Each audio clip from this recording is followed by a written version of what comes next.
Olá, seja bem-vindo a mais uma edição do nosso Conversa com o Especialista, o nosso encontro aqui no Portal Mais Sul, também no YouTube, no Instagram, para sempre falar de saúde, de prevenção, de tratamentos e, acima de tudo, de qualidade de vida.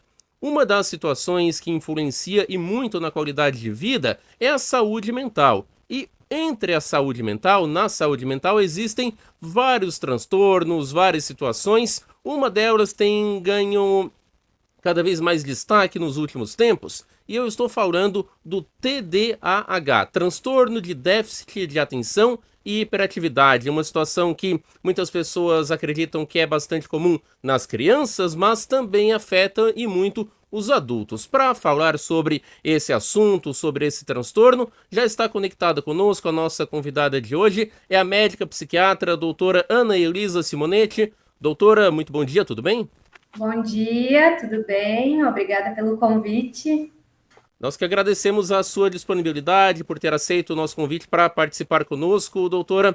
TDAH é um caso que aparece com frequência no seu consultório, que você acaba diagnosticando quando as pessoas procuram sem saber o que está acontecendo, como é que funciona e o que é exatamente esse transtorno?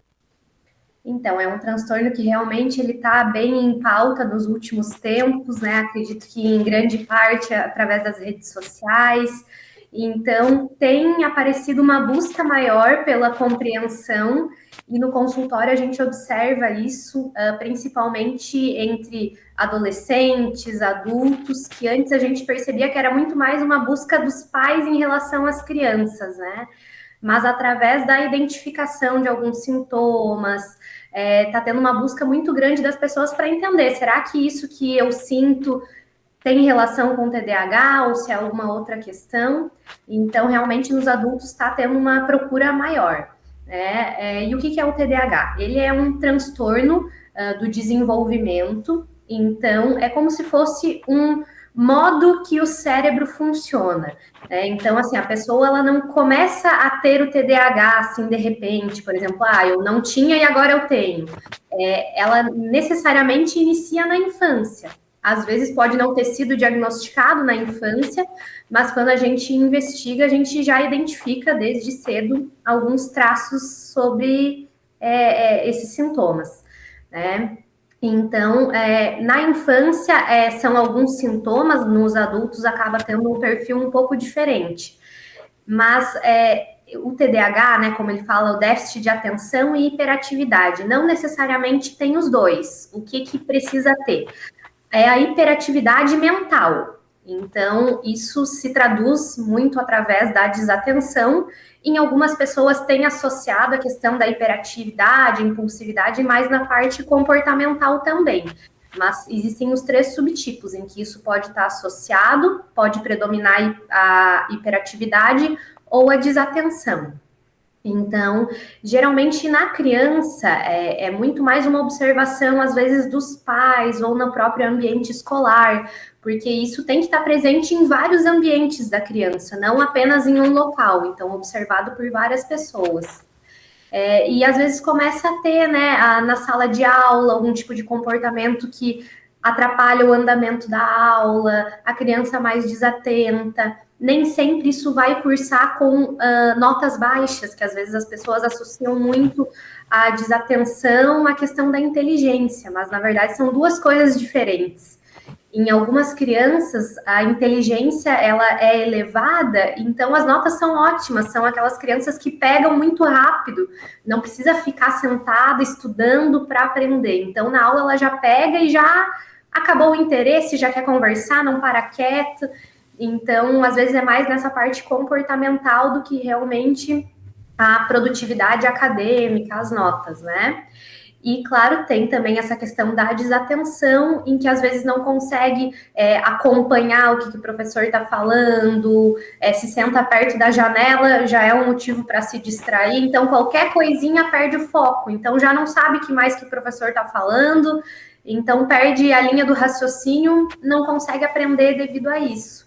Então, geralmente, para a criança em si, às vezes ela não percebe que isso é um problema, mas de quem convive ter essa percepção e buscar ajuda, porque a gente sabe quanto antes é identificado, iniciado um tratamento, e que o tratamento não necessariamente é exclusivo com medicação, existem várias abordagens, mas quanto antes isso é identificado e manejado, a gente sabe que lá na frente é outra história, né? Vai ter um desenvolvimento muito diferente em questão de, enfim, conquistas, desenvolvimento social, profissional.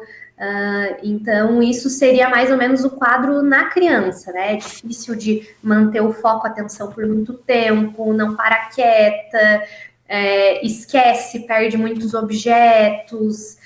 Você conversa com a criança, percebe que às vezes a criança já não está mais prestando atenção no que está falando. Então, são sinais, assim, de fácil identificação na maioria das vezes.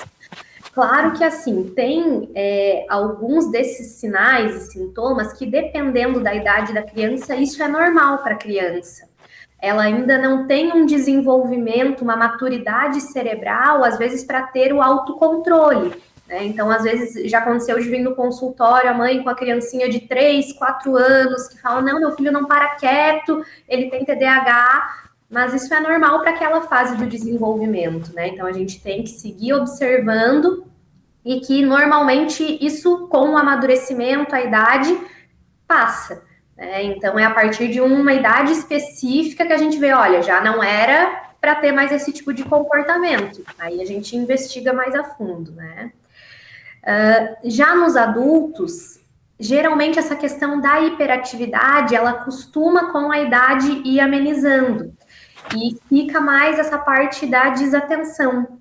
Então, quando começa a vida adulta, trabalhar, em que as demandas, às vezes, são maiores, exigem mais prazos, organização, planejamento, às vezes é aí que se dá conta que por que para mim é tão mais difícil do que para as outras pessoas. Né? Já comecei tantos cursos, não consegui terminar, não paro em nenhum trabalho, começa aqui, e então começa a ter esses questionamentos e é o momento, às vezes, que a pessoa se dá por conta e vai atrás de uma ajuda. E realmente, assim, atividades que exigem esses processos de organização, planejamento, de cumprir prazos, em que realmente, né, precisa ter muito essa parte da organização.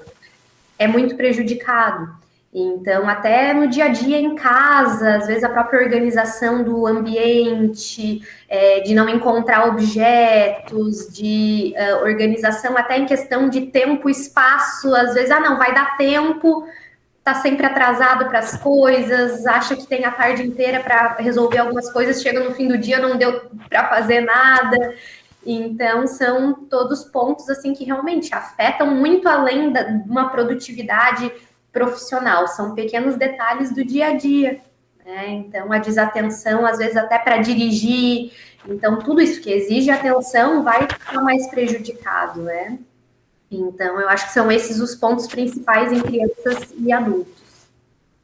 E no adulto também, né, doutora, como você bem frisou, além do trabalho, é comum que se envolvam em pequenos acidentes que acabam provocando prejuízos, transtornos, que num relacionamento entre marido e mulher, com a namorada, enfim, que esqueça de situações, aí acaba gerando discussões. São várias coisas que isoladas poderiam ser pequenas, insignificantes, mas que juntando tudo isso você consegue ter um diagnóstico e, acima de tudo, a pessoa também procurar ajuda, porque tem tratamento mesmo com certa idade.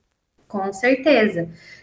Então, como a gente falou, isso nas várias esferas da vida da pessoa, isso é identificado.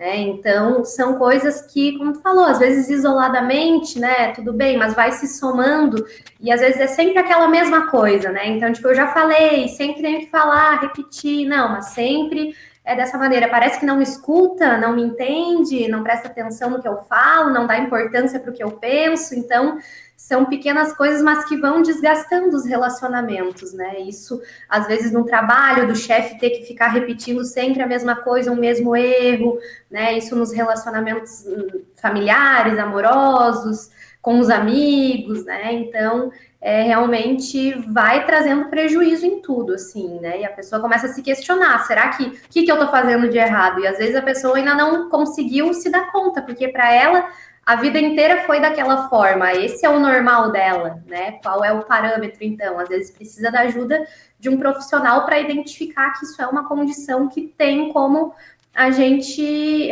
modular isso.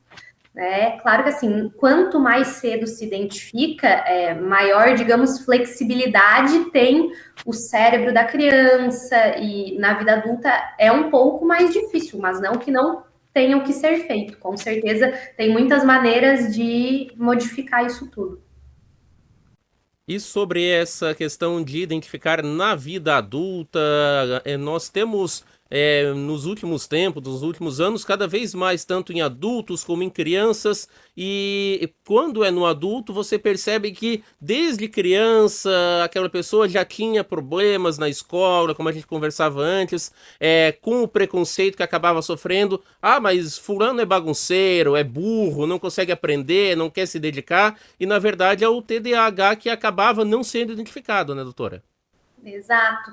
Então, o não tratamento disso cedo acaba acarretando muitas outras complicações que poderiam ser evitadas, né? Então, questão de bullying, às vezes situações, né, dos colegas irem isolando a criança, de a criança mesmo crescer com uma autoestima de que eu não sou capaz, eu sou burra, eu não vou conseguir, né? Então, isso a gente vai ver os resultados disso lá na frente.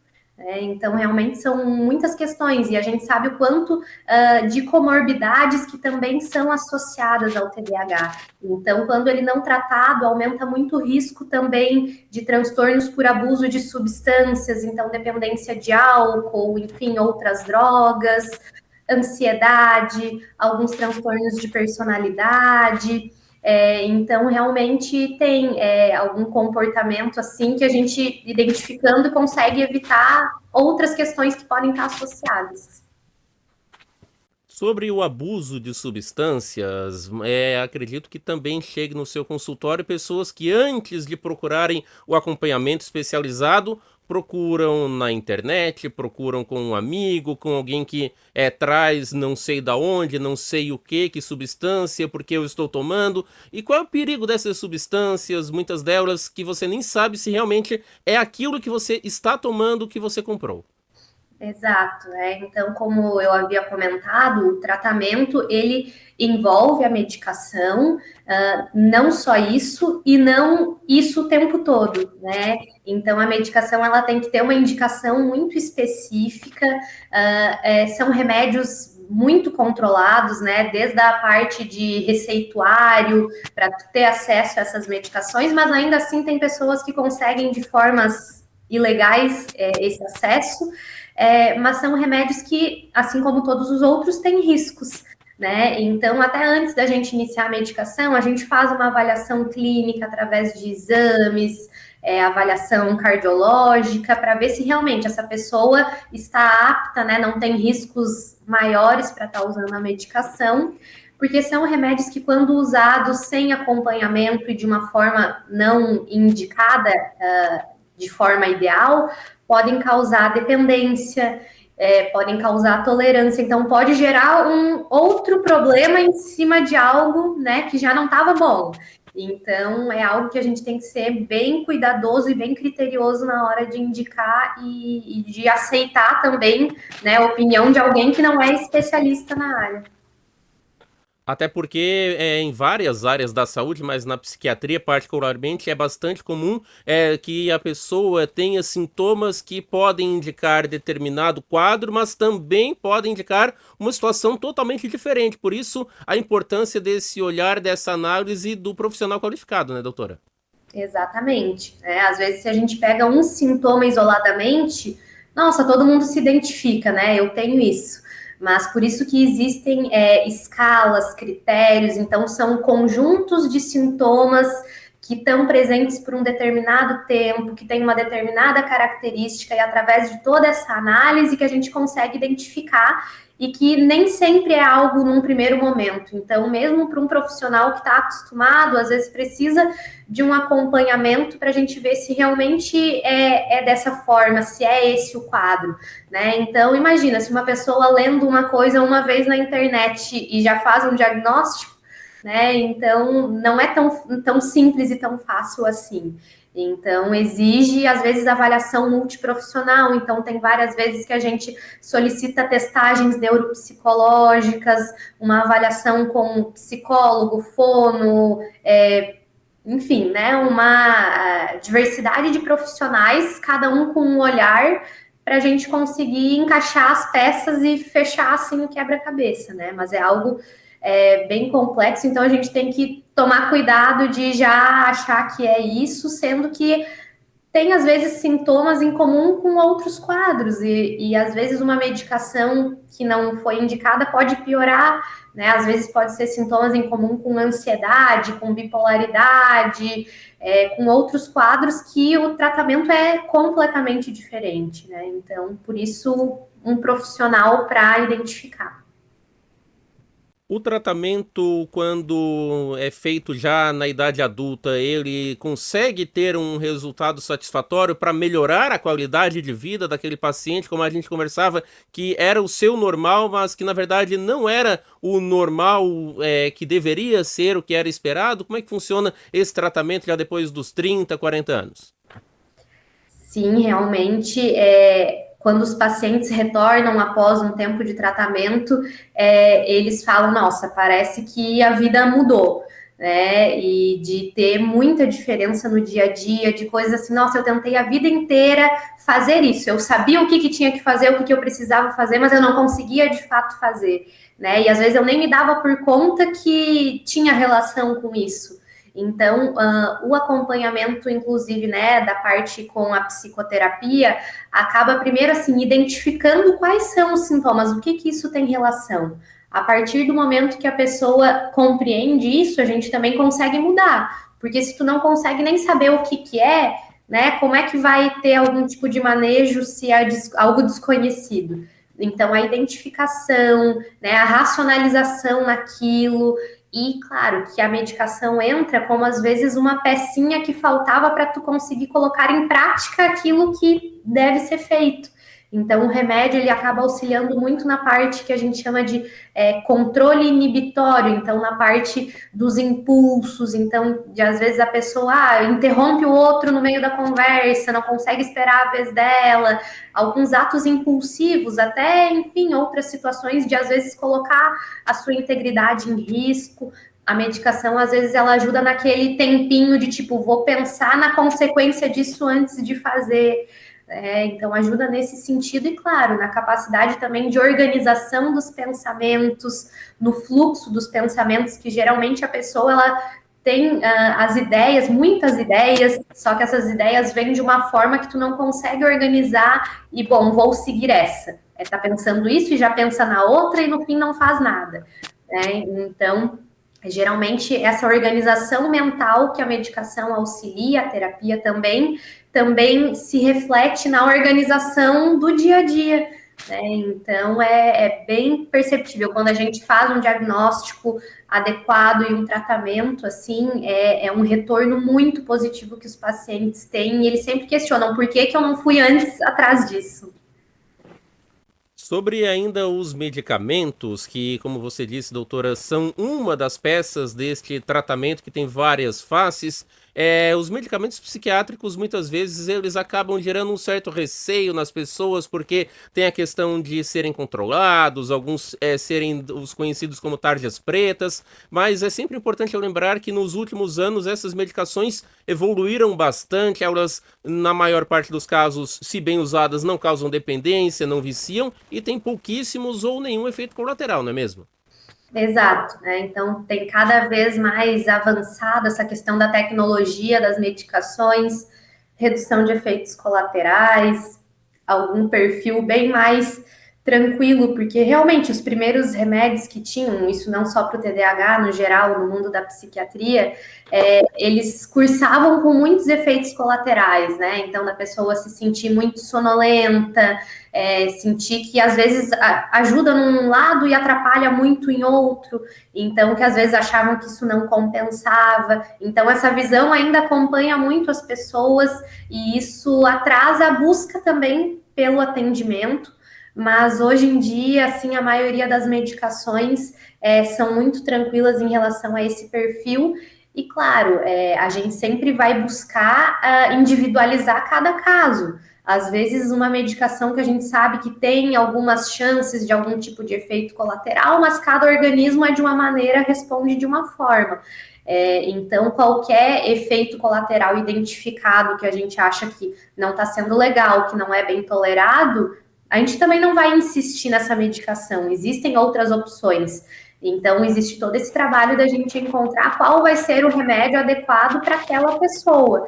Então, é algo ainda que a gente precisa trabalhar muito, quebrando esses mitos em relação às medicações psiquiátricas, mas tem sido assim bem mais tranquilo no sentido das novas medicações e os efeitos que elas têm. Para quem tem TDAH, principalmente na questão dos adultos, doutora Anelisa, como a gente conversava, muitas vezes tem um pensamento muito acelerado, começa a ter muitas ideias. Isso pode também impactar na qualidade do sono. A pessoa deita, tenta dormir, mas não consegue se desligar, começa a pensar no que vai ter que fazer, tem muitas ideias e que muitas vezes vão acabar nem sendo colocadas em prática. Como é que funciona? É muito comum alterações no sono em quem tem o TDAH, tanto por essa questão de sensação que a cabeça não desliga nunca, né?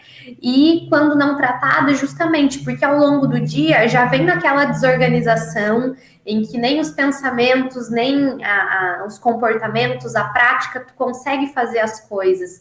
Então, às vezes, fica muito, digamos, sobram coisas por fazer ao longo do dia. Então, o pensamento no fim do dia, né? Mais um dia que não deu certo, amanhã eu vou tentar, vou fazer. Então, também é incrível, assim, a resposta que o remédio também tem, e não um remédio específico para dormir, mas tratar o TDAH já vai ter um impacto muito positivo no sono. Então, às vezes, essa organização de um dia que rende, que o que tu tem para fazer realmente é feito, é finalizado, também faz ficar mais tranquilo, ter uma qualidade melhor do sono, né? Então, também tem outras alternativas não farmacológicas para auxiliar na questão do sono, mas tudo exige esse acompanhamento para a gente identificar quais são os fatores e o que a gente pode estar fazendo para alinhar. E sobre a importância do tratamento, ele também é quando tem um caso de TDAH já na idade adulta, que não é tratado, quando a pessoa vai começando para a terceira idade, começa a ter que usar outras medicações, por exemplo, para pressão alta, para qualquer outro quadro, e pode também facilitar que a pessoa esqueça esses medicamentos, esqueça os horários, e com isso agrave outros problemas de saúde que não são o próprio TDAH também, né, doutora? Com certeza, né? O impacto acaba sendo em diversas áreas, e como essa questão da desatenção, né? O dia a dia passa várias coisas batidas. Aí, será que hoje eu tomei ou não tomei o remédio? Eu lembro que ele estava lá, mas não lembro se eu tomei. Então, às vezes toma 2 vezes, às vezes não toma, e isso com certeza afeta outras condições que a pessoa vem a ter, né? Então, a qualidade de vida com o tratamento a pessoa percebe que é muito além daquilo que ela imaginava, né? Afeta em muitos outros parâmetros.